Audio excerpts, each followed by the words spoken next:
Firman Tuhan untuk renungan hari ini, yang diambil dari 2 Samuel 15 ayat 24 sampai ayat 29, dan tema renungan kita adalah pemimpin yang bergantung pada kehendak Tuhan. Apa yang kita baca dari firman Tuhan hari ini? Ternyata, arak-arakan yang mengiringi Daud meninggalkan Yerusalem ditutup oleh sekelompok imam. Daud melihat Imam Zadok dan semua orang Lewi juga mengikuti dia, bahkan membawa tabut perjanjian Allah. Selain Zadok, ada juga Abiatar bersama mereka. Orang Lewi meletakkan tabut perjanjian Allah di hadapan Daud. Para imam ini setia kepada Daud, meskipun itu mungkin berarti kematian bagi mereka jika pemberontakan Absalom berhasil. Secara rohani, mereka peka terhadap kebaikan Daud dan tidak bisa mentolerir kejahatan Absalom. Setelah semua orang yang mengikuti Daud menyeberang keluar dari Yerusalem, Daud berkata kepada Zadok, "Bawalah tabut Allah itu kembali ke kota.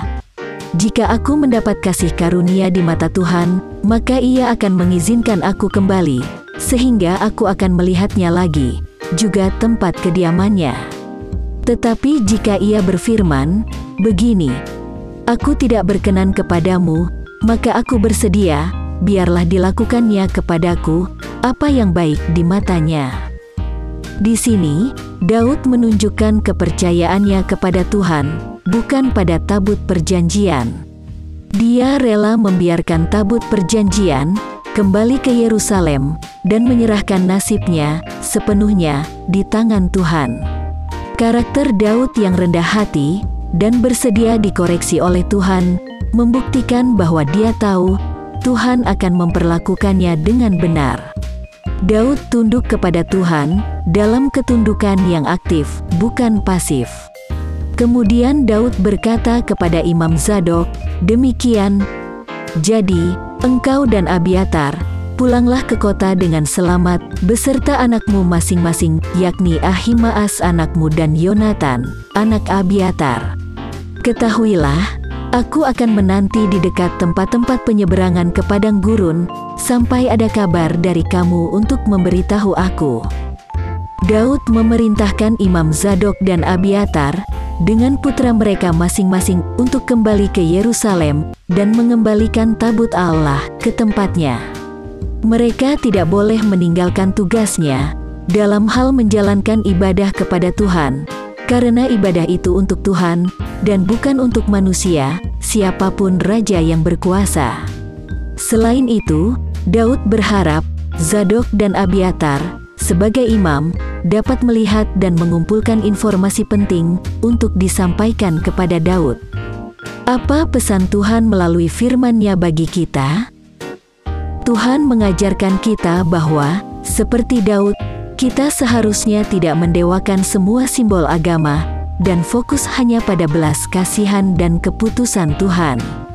Tuhan ingin kita tunduk pada kedaulatan Tuhan, dan seperti doa yang diajarkan oleh Tuhan Yesus, kita dimampukan untuk mengatakan, "Jadilah kehendak-Mu, ya Tuhan." Meskipun kita sepenuhnya bergantung pada keputusan Tuhan, Tuhan ingin kita juga terus berupaya untuk mengatasi masalah kita. Dalam hal ini kita dapat meminta bantuan dari orang-orang yang akan dipakai Tuhan untuk membantu kita. Tuhan ingin hamba Tuhan tidak meninggalkan tugasnya, karena ibadah kepada Tuhan harus tetap berjalan, dan tidak ada hubungannya dengan siapa yang berkuasa. Apa yang harus kita terapkan dalam kehidupan kita? Kita tidak boleh percaya pada takdir, karena kitab suci kita tidak mengenal kata takdir dan pasrah. Tapi, kita juga tidak boleh memuji dan memuliakan diri kita sendiri, seolah-olah nasib kita ada di tangan kita. Karena ini dianggap kebodohan di mata Tuhan. Baca 2 Korintus 10 ayat 12. Kita harus tunduk kepada keputusan Tuhan, apapun itu. Sebagai pemimpin dalam keluarga, di kantor, di masyarakat dan di gereja, Kita harus menjalankan tugas kita untuk menyenangkan Tuhan dan bukan manusia. Kolose 3 ayat 23 menyatakan, apapun juga yang kamu perbuat, perbuatlah dengan segenap hatimu, seperti untuk Tuhan dan bukan untuk manusia. Doa hari ini. Tuhan Yesus, dengarkanlah permohonanku secara adil, dengarkan tangisanku. Dengarkan doaku, yang tidak keluar dari bibir yang menipu. Biarkan pembenaranku hanya datang darimu, kiranya matamu melihat apa yang benar. Meskipun engkau menyelidiki hatiku, dan menguji aku, engkau akan menemukan bahwa aku tidak merencanakan kejahatan, mulutku tidak melanggar ketentuanmu. Meskipun orang mencoba menyuapku, aku telah menjaga diri dari cara-cara kekerasan melalui apa yang telah engkau perintahkan. Langkahku telah mengikuti jalanmu, kakiku tidak tersandung. Aku berseru kepadamu, ya Allahku, karena engkau akan menjawab aku, arahkanlah telingamu kepadaku dan dengarkanlah doaku. Tunjukkan padaku keajaiban cintamu yang besar, engkau yang menyelamatkan dengan tangan kananmu, yaitu orang-orang yang berlindung padamu dari musuh kami. Jagalah aku seperti biji matamu, sembunyikan aku dalam naungan sayapmu, dari orang fasik yang ingin membinasakan aku, dari musuh bebuyutanku yang mengelilingi aku. Amin. Kiranya Tuhan menguatkan kita, dan kasih karunia Tuhan Yesus menyertai kita.